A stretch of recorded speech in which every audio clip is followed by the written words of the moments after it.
Nia held her newborn baby, Kofi, close as she sat in the bright waiting room of Lilac Hospital in Addis Ababa. Her husband, Lema, sat beside her, rubbing his hands nervously. They were there for a simple checkup, but Nia felt uneasy. She couldn't explain it, just a mother's instinct, she thought. A nurse with a kind smile walked up to them. "It's time," she said, reaching for Kofi. Nia hesitated but handed over her baby. "Be careful with him, please." The nurse nodded and walked through a door-marked checkup room. Minutes passed. Then an hour. Nia couldn't sit still. "Why is it taking so long?" she asked Lema, her voice trembling. Lema tried to stay calm. "I'll ask." He walked to the counter, but the receptionist only shrugged. Another hour passed. Nia's uneasiness turned to panic. She stood, her heart racing, and stormed to the counter. "I need to see my baby." The receptionist frowned. "Ma'am, the doctor is still checking on him. Please sit." "I'm not sitting until I see my son," Nia shouted, her voice echoing. A doctor in a white coat came out just then. He looked surprised. "What's the problem?" "My son," Nia cried. "I need to see him now." The doctor looked at the file in his hands. "Kofi. He's been moved to the nursery. Follow me." Nia and Lema exchanged worried glances but followed. They walked down a long hallway that felt colder with every step. The doctor stopped in front of a door. "Wait here." He went inside, leaving them outside. Nia pressed her ear to the door. She couldn't hear much, just whispers. Minutes later, the doctor returned, but his face was pale. "I'm sorry, but there's been a mix-up. We can't locate Kofi." The words seemed to tilt. Nia grabbed the doorframe to steady herself. "What do you mean you can't find him?" "We are investigating." "Please, calm down. Calm down. My baby is missing." The hospital staff promised they would search every corner of the building. Nia and Lema were taken to a small room to wait. Hours turned into a day. The hospital gave no answers, only empty reassurances. Nia refused to leave. She questioned every nurse, every doctor, anyone who walked by. "Have you seen my son? His name is Kofi. He's small, with a birthmark on his hand." Most shook their heads, but one janitor, an older man named Abebe, hesitated. "I saw a nurse carrying a baby out the back door yesterday. It seemed odd." "What did she look like?" Nia asked desperately. "She had a scar on her cheek." Nia's heart sank. She remembered the nurse who took Kofi, the one with the kind smile. Nia and Lema confronted the hospital director, Mr. Desta. "We know someone took our baby," Lema said, his fist clenched. Mr. Desta looked nervous. "We are doing all we can, but please understand, this is a large hospital. Babies don't just disappear." Nia shouted. Mr. Desta sighed. "Let me see what I can find out." But Nia wasn't waiting. That night, she and Lema sneaked into the hospital's records room. They found files on all the staff, but the nurse with the scar wasn't listed. It was as if she didn't exist. Determined to find Kofi, Nia and Lema turned to the police. Officer Hannah, a young but determined detective, took their case seriously. "This is not the first report of a missing baby from Lilac Hospital," she admitted. "Why hasn't anyone done anything?" Lema asked angrily. Anna's face darkened. "Because the people behind this are powerful. But I promise, I will help you." Hannah's investigation revealed a chilling secret. A network of criminals was stealing babies from hospitals and selling them to wealthy families who couldn't have children. Lilac Hospital was at the center of it all. "Your baby is still alive," Hannah told Nia and Lema. "But we have to act fast." The trail led them to a luxury villa on the outskirts of the city. Hannah, Nia, and Lema waited outside, watching as expensive cars came and went. Hannah's team of officers prepared to raid the place. When they stormed in, chaos erupted. People screamed and ran. Nia searched every room, calling out for Kofi. In a small nursery, she found him. Her heart nearly burst as she scooped him up, tears streaming down her face. "Kofi! My baby!" Lema ran in and held them both. "We found him. We found him." The raid uncovered dozens of stolen babies and exposed the criminals behind the operation. The hospital director, Mr. Dester, was arrested for his role in the scheme. Nia and Lema held Kofi tightly as they walked out of the villa, grateful to have their son back. But the experience changed them forever. Nia couldn't shake the memory of the other parents who weren't as lucky. She vowed to fight for them, to make sure no one else suffered as they had. And as she looked at Kofi, she whispered, "I will always protect you." The days after Kofi's rescue were a blur. Nia and Lema were emotionally drained but relieved to have their baby safe at home. Yet, even as they tried to return to normal life, the shadows of what had happened lingered. Nia couldn't sleep without checking on Kofi every hour. She kept imagining the worst, someone sneaking into their home to take him again. She locked the doors twice and kept a wooden bat by her bedside. One evening, as they sat together in their small but cozy living room, Lema finally broke the silence. "Nia, we are safe now. Kofi is safe." Nia shook her head. "What about the other babies?" "Lema, there were so many of them in that villa. Some of those parents may not even know their children are missing yet." Lema sighed. "You're right. But what can we do? We are just two people." "I don't know," Nia whispered, holding Kofi close. "But I can't just forget." The next day, Officer Hannah visited them with an update. The investigation had uncovered more names connected to the trafficking ring, and several arrests had been made. "There's one problem," Hannah said, her face grim. "We suspect there are more villas like the one we found. This network is bigger than we thought." Nia felt her chest tighten. "What can we do to help?" Hannah hesitated.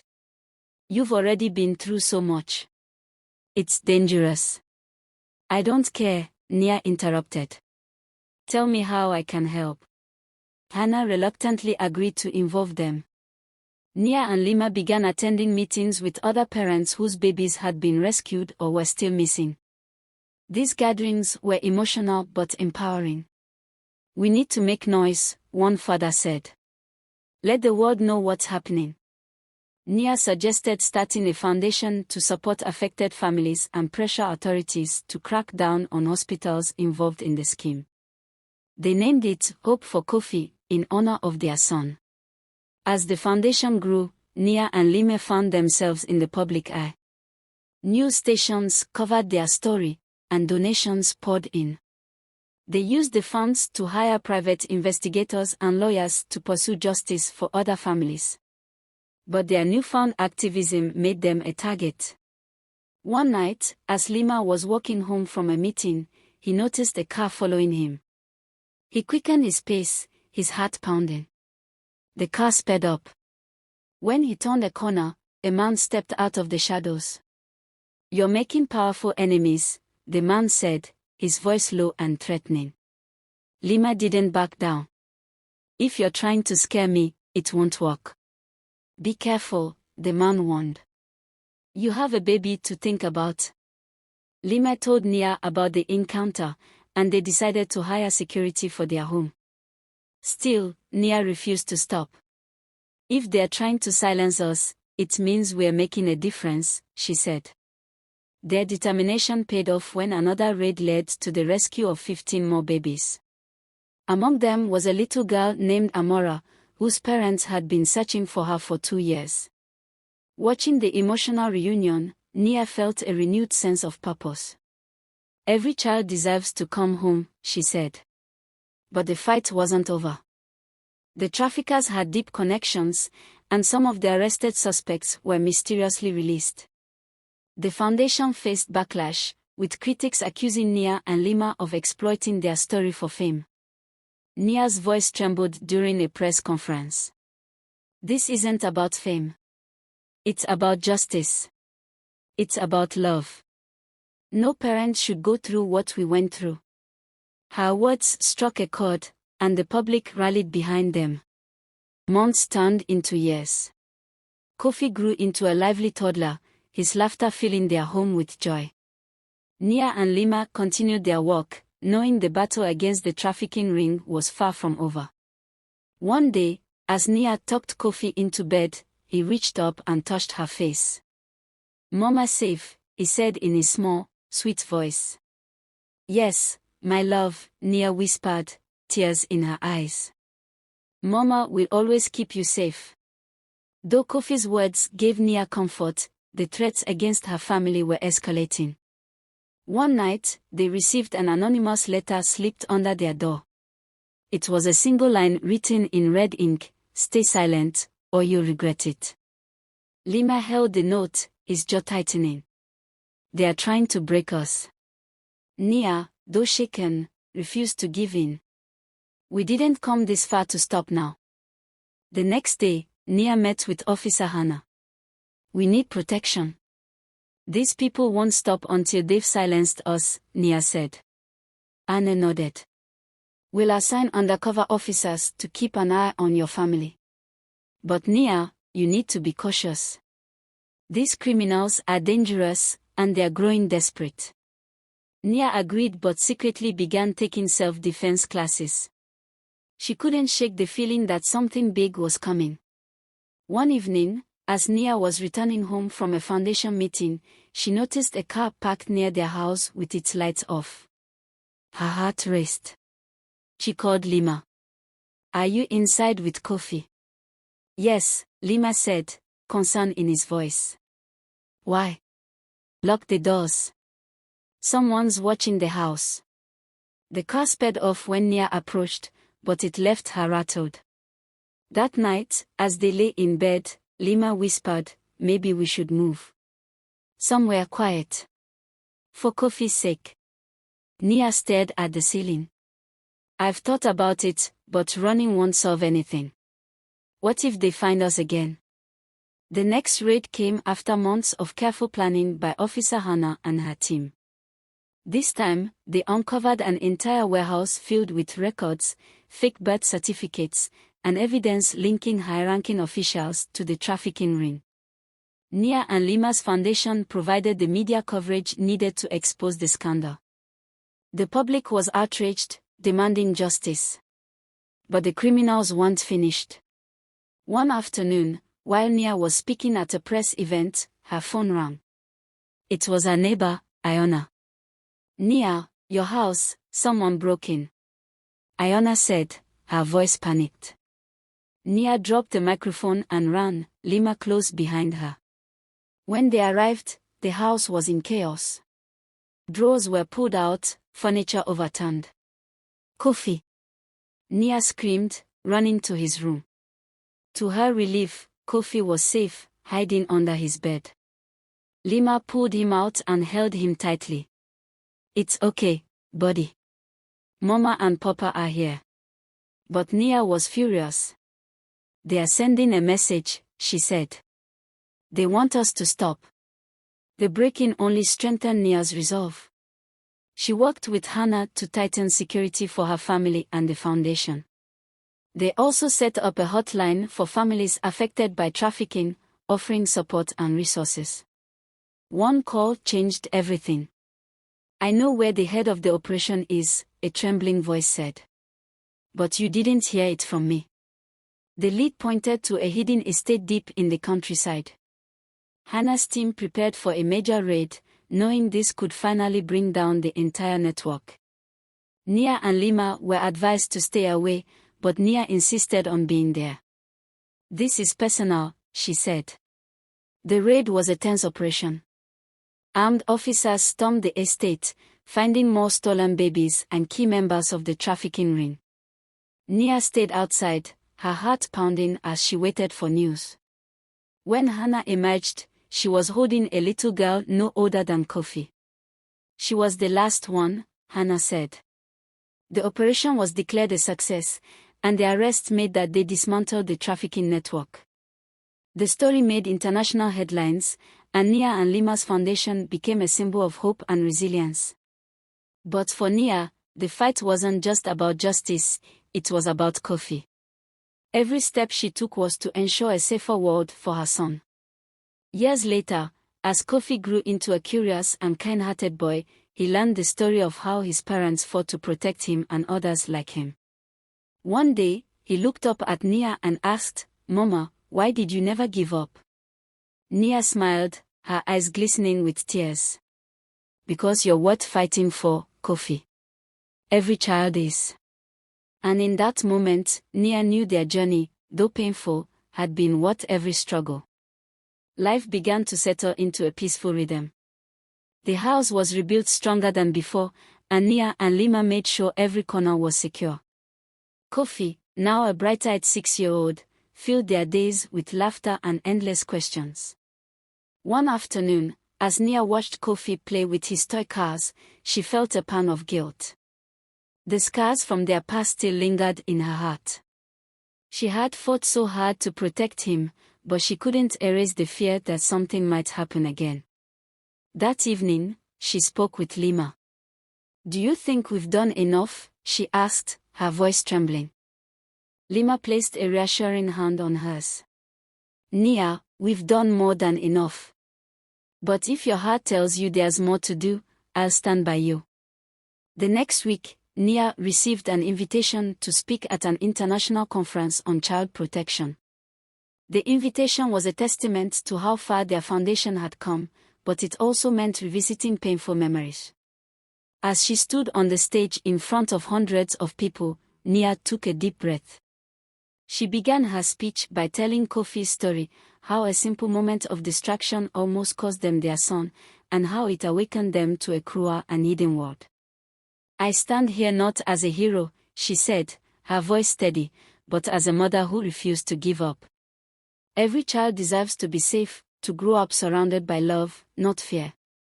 And it's our responsibility to ensure that no parent ever faces the nightmare we did."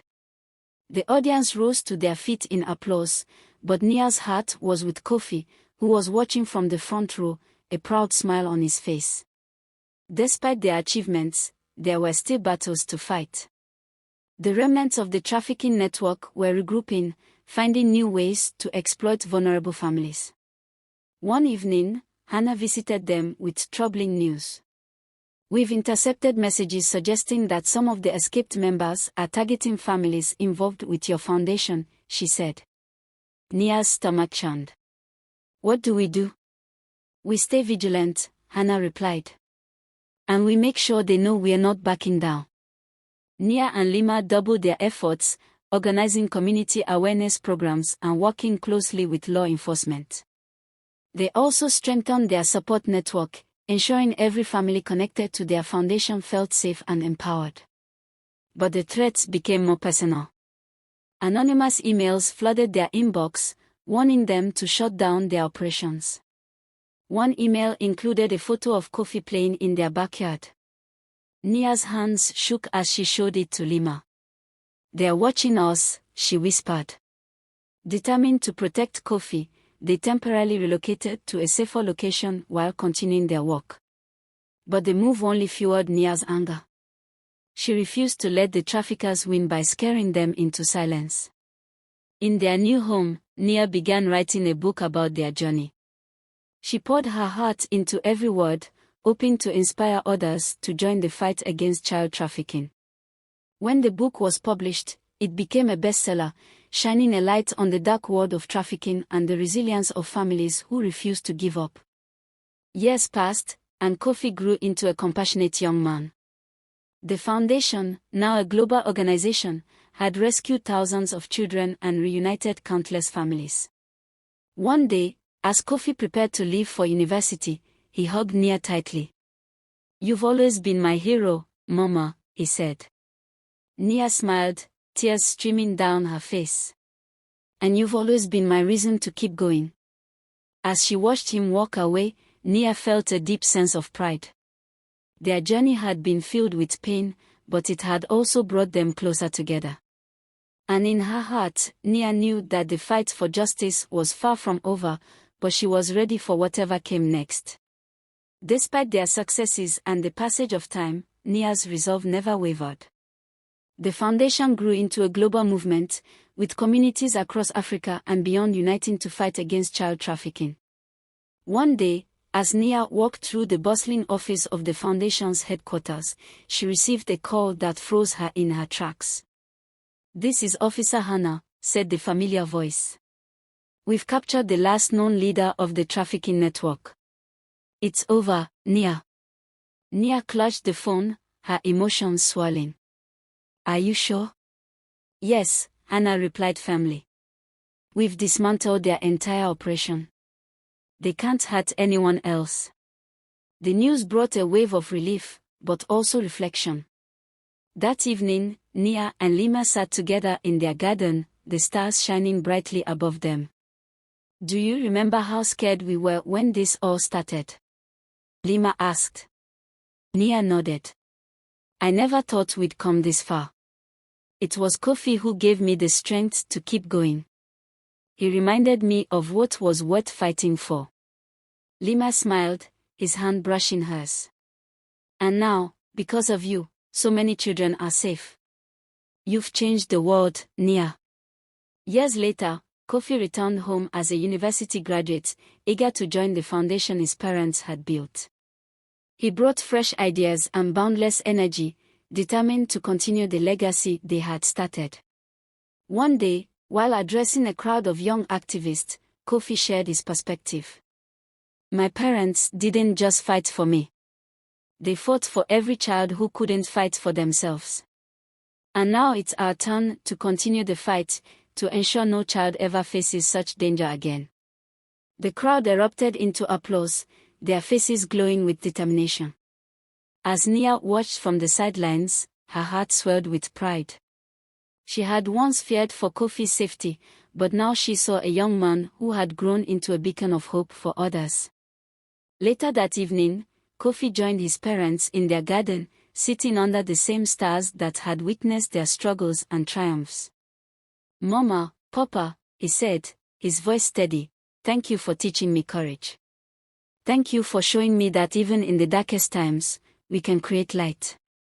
Nia's eyes glistened with tears. "And thank you, Kofi, for being our light." Lema wrapped his arms around them both. "We've been through so much, but together, we've built something that will outlive us all." As the years rolled on, Nia and Lema found peace in knowing their work had made a lasting impact. Communities were stronger, families were safer, and the foundation continued to grow under Kofi's leadership. One evening, as Nia stood on her balcony overlooking the vibrant city, she whispered a silent prayer of gratitude for the battles they had fought, for the lives they had saved, and for the love that had carried them through it all. The fight was over, but the legacy of their courage would live on, lighting the path for generations to come.